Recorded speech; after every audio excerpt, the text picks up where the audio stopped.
In the deep, emerald shadows of the Japanese Alps, there is a sound that shouldn't exist. It isn't the rustle of cedar branches or the distant rush of a mountain stream. It is the rhythmic, mechanical chime of a crosswalk signal, chirping into an intersection where no cars have passed for 3 years. It is the hum of a vending machine, glowing neon blue against a wall of encroaching ivy, offering cold drinks to a street where the only residents are the wind and the shadows. This is the sound of a ghost that hasn't realized it's dead yet.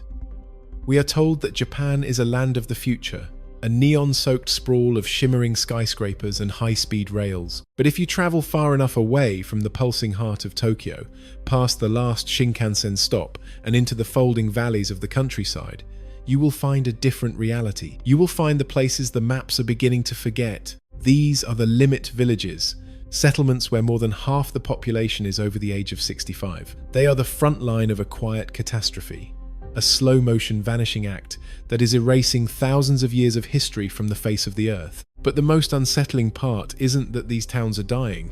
It's that, in many cases, the state is helping to bury them. There was a time, not so long ago, when these valleys were the lifeblood of the nation.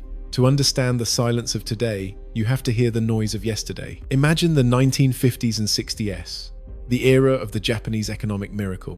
The air in these mountain towns didn't smell of damp earth and rot. It smelled of wood smoke, diesel, and sweat.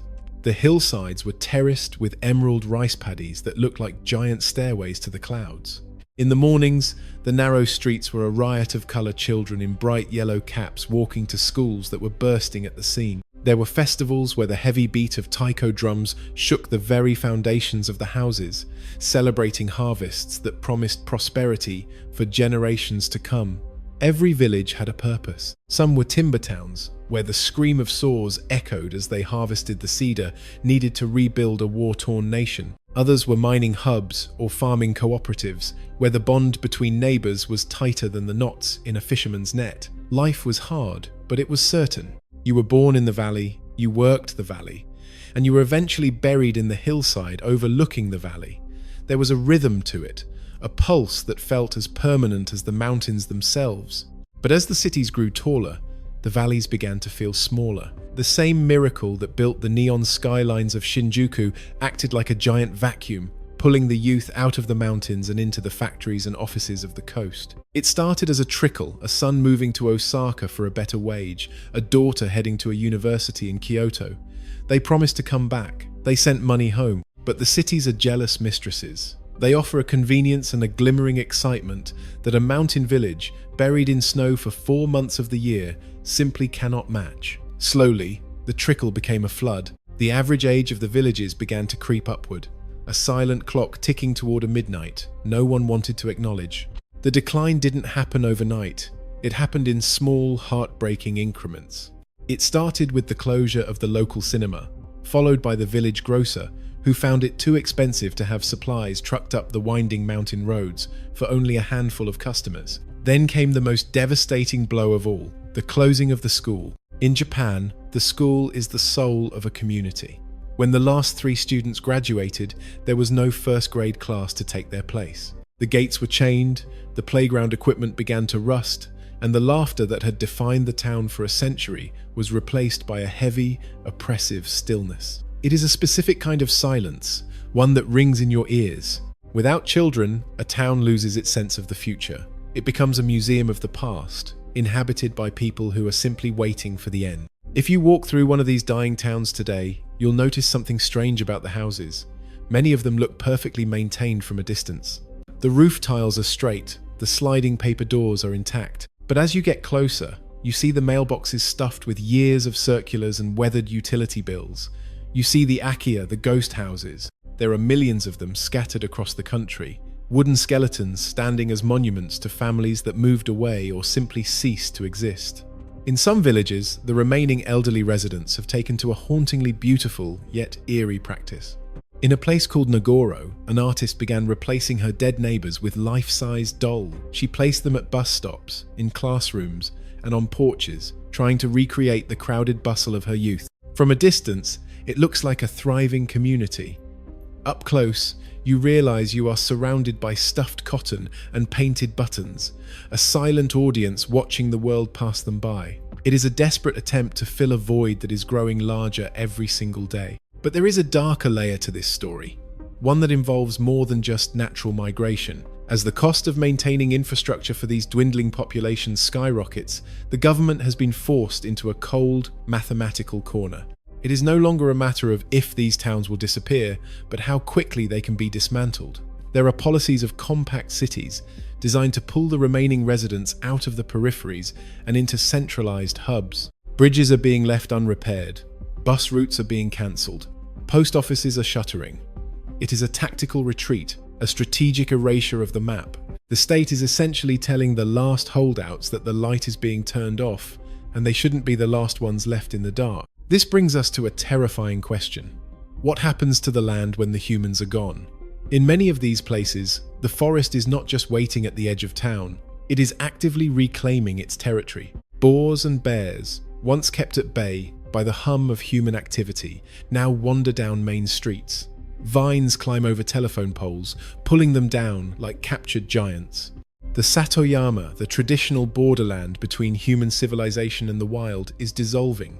When a town is erased, it doesn't just become a park, it becomes a wilderness, a place where the memory of human struggle and triumph is swallowed by the green. But even as the trees grow through the floorboards of abandoned homes, a few people refuse to leave. They are the guardians of the ghosts, the ones who remember the names of the people in the photographs left behind. They are the only ones left to tell the story of a Japan that is being edited out of existence. But why is this happening with such brutal efficiency now? And what is the secret cost of this consolidation? To find the answer, we have to look at the hidden mechanics of the rewilding projects and the mysterious fate of the towns that were erased not by choice, but by a single, catastrophic moment in time that changed the nation's relationship with its own soil forever.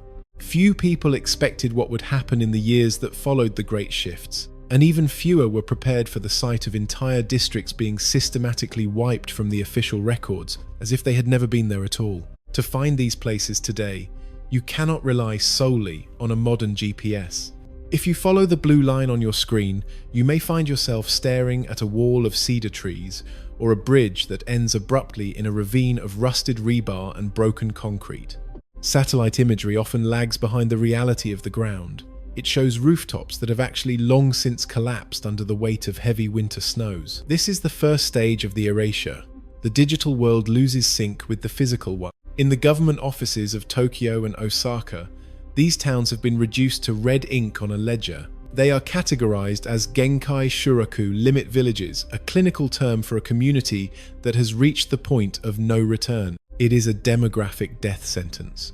When a town falls into this category, the state's relationship with it shifts from one of support to one of management. They are no longer looking for ways to save the town, they are looking for the most efficient way to let it die. This isn't just a natural byproduct of a falling birth rate, it is an intentional, calculated strategy known as the compact city policy. The logic is as cold as a mountain winter. Japan is an aging nation with a shrinking tax base and a mountain of debt. It can no longer afford to maintain the sprawling veins of its infrastructure. Every mile of paved road, every water pipe, and every electrical wire leading to a remote valley costs millions of yen to maintain. When that road only serves 3 elderly farmers, the math stops making sense. And so, the state has begun a process of social consolidation.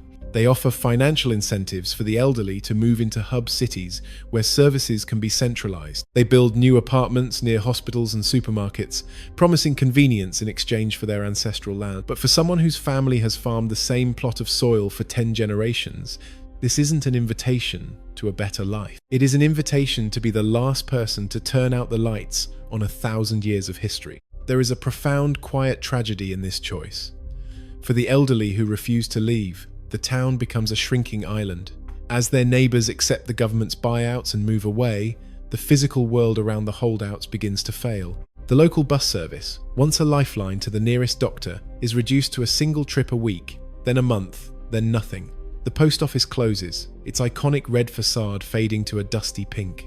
Then the convenience stores, the konbini that are the heartbeat of modern Japan, pull out, leaving behind empty shelves with sun-bleached posters of products that no longer exist. Eventually, even the utility companies begin to grumble about the cost of repairing lines after a storm. To stay is to choose a life of total isolation, a slow-motion shipwreck in the middle of a forest. But what happens next changed everything for the way we perceive these disappearing spaces. As the humans retreat, the very definition of Japan begins to change. For centuries, the Japanese landscape was defined by Satoyama, a managed harmony between the village and the mountain. The people thinned the forests, maintained the waterways, and kept the wild at bay. Now, that boundary is collapsing. Without human intervention, the bamboo groves grow out of control, their underground runners cracking foundations and lifting roads like the ribs of a buried giant. The kudzu vine, a relentless, choking green carpet, swallows entire houses in a single season. From the air, you can see the shapes of homes, but they are green mounds, indistinguishable from the hills themselves. The forest isn't just growing back, it is reclaiming the land with a ferocity that feels almost vengeful. This rewilding brings with it a new kind of resident. In the absence of people, the wildlife has become emboldened. Residents who remain tell stories of macaques that roam the streets in gangs, unafraid of the few humans they encounter. Wild boars root through abandoned gardens, and black bears have been sighted nesting in the second stories of rotting farmhouses. There is a sense that the hierarchy of the land has flipped. The humans are no longer the masters of the valley. They are the intruders, clinging to a few square meters of cleared earth, while the wild watches from the shadows of the eaves. In some of these towns, the government has even stopped trying to hunt the encroaching predators, acknowledging that the land now belongs to them. But the most haunting aspect of this erasure isn't the animals or the vines, it's the kodokushi, the lonely deaths. In these dying towns, the social fabric has worn so thin that it often snaps entirely. There are stories of elderly men and women who passed away in their homes, only to be discovered months or even years later when a distant relative or a government official finally came to finalize the property's abandonment. In these rooms, time stands still. A calendar might be stuck on a page from 2014, a tea set might be laid out for a guest who never arrived, the newspapers on the floor report on events that feel like ancient history. These houses become time capsules of a life interrupted, a silent testimony to a person who was simply forgotten by a world that moved too fast. Yet, despite the decay, there is a strange, melancholy beauty to these places that draws in a specific kind of traveler. They are known as Haishakyo ruin enthusiasts. They trek into the mountains to document the Haikyo, the abandoned places. They find hospitals where the medicine bottles still sit on the shelves, and theme parks where the colourful carousels are frozen mid-spin, their paint peeling like sunburnt skin. These explorers are the unofficial chroniclers of Japan's disappearing act. Their photos capture a reality that the official tourism boards would rather ignore, a country that is physically shrinking, retreating from its own geography. They document the erased towns, the places that have been deleted from the official brochures to make room for the glittering image of the Cool Japan campaign. But even as the hobbyists take their photos, a deeper mystery begins to emerge. In certain regions, the erasure of towns isn't just a matter of economics or demographics.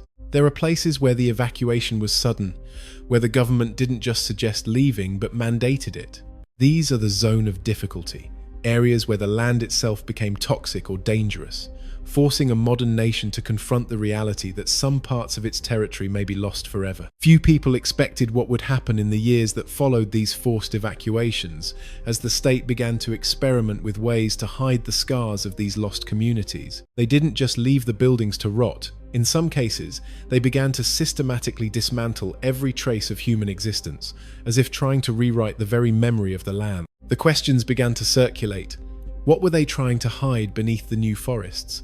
And why were some names being scrubbed from the history books entirely? If you visit the coastal regions of Fukushima or the deep interiors of Shikoku, you see the true meaning of erased. It isn't just abandonment, it is demolition. In many of these limit villages, the government has concluded that a standing ruin is a liability. A rotting house can collapse, it can catch fire, or it can become a haven for things that shouldn't be near a civilized hub.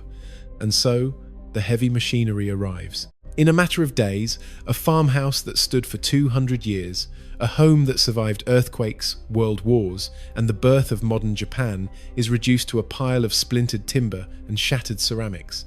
The debris is trucked away, the ground is leveled, and a layer of grey gravel is spread over the site. Within a year, The weeds have pushed through the stones. Within 5 years, you would never know a family once lived there. This is the clean erasure. It is a sterile, government-sanctioned forgetting. There is a specific kind of silence in the difficult-to-return zones. Here, the erasure is literal. Thousands of workers in white hazmat suits spend their days scraping the top 5 centimeters of earth off the surface of the world. They are quite literally peeling away the geography. This soil, impregnated with the invisible ghost of radiation, is stuffed into millions of large, black bags. These bags are stacked in towering pyramids that line the horizons of the ghost towns, looking like the burial mounds of an ancient, forgotten civilization. In these towns, the erasure is a paradox. The buildings remain perfectly preserved, with coffee cups still on tables and laundry still hanging on lines, but the soul of the place has been surgically removed. To clean the town, the state must destroy its connection to its own dirt. It is a landscape in limbo, a place where the map says Japan, but the reality says nowhere. When a town is erased, it's not just the architecture that vanishes, it's the gods. In the Japanese tradition of Shinto, every valley, every stream, and every ancient tree has a kami, a spirit. For centuries, these spirits were fed by the prayers and festivals of the villagers. Now, the shrines are being swallowed by the cedar forests. Stone foxes, the messengers of the rice god Inari, sit neck-deep in moss, their faces slowly blurring as the wind and rain smooth away their features. There is a profound spiritual loneliness in an untended shrine. It is the sound of a conversation that has ended after 1,000 years. When the last resident leaves, who is there to tell the spirits that they are no longer needed? Who is there to witness the change of the seasons? The erasure of these towns is, in a sense, a desanctification of the land. This is the future that waits for nearly a third of the Japanese archipelago. Experts predict that by the year 2040, nearly 900 cities, towns, and villages across Japan will have ceased to exist. They will have been consolidated out of the record. The lights of the great megalopolises Tokyo, Nagoya, Osaka will continue to burn brighter than ever, fueled by the recycled energy of the dying peripheries. But a nation is more than its brightest points. A nation is also the dark spaces in between. When we lose the mountains, we lose the stories that defined the Japanese character, the resilience, the connection to the seasons, the quiet dignity of the rural life. We are watching the birth of a new kind of country, a series of ultra-high-tech urban islands floating in a vast, silent sea of abandoned green. We often think of history as something that is built, something that accumulates like layers of paint. But in Japan, we are learning that history can also be unbuilt. It can be dismantled, bagged, and buried. As you walk through the quiet streets of a town that has been marked for erasure, you realize that the silence isn't just an absence of noise, it is a presence. It is the weight of all the things that are no longer being said. The mechanical chime of that lone crosswalk signal is a heartbeat in a body that has already been cremated. It is a reminder that even when we try to erase the past, something always lingers. A scent of cedar, a rusted gate, a name carved into a stone that no one will ever read again. The world looks at Japan and sees a neon dream, but if you look closer into the shadows of the mountains, you see the truth of what happens when a society outgrows its own roots. The towns aren't just dying, they are being edited. And as the forest closes in, we have to wonder, when the last map is redrawn and the last name is scrubbed away, what will be left of the soul of the land? Perhaps only the wind, blowing through the empty windows of houses that were once full of life, singing a song that nobody is left to hear. We are witnessing the slow-motion vanishing of a culture that survived for millennia only to be defeated by the cold mathematics of modern progress. It is a warning to the rest of the world that even the most vibrant history can be silenced if we stop looking at it. In the end, these towns don't just disappear because people leave. They disappear because we choose to forget they were ever there.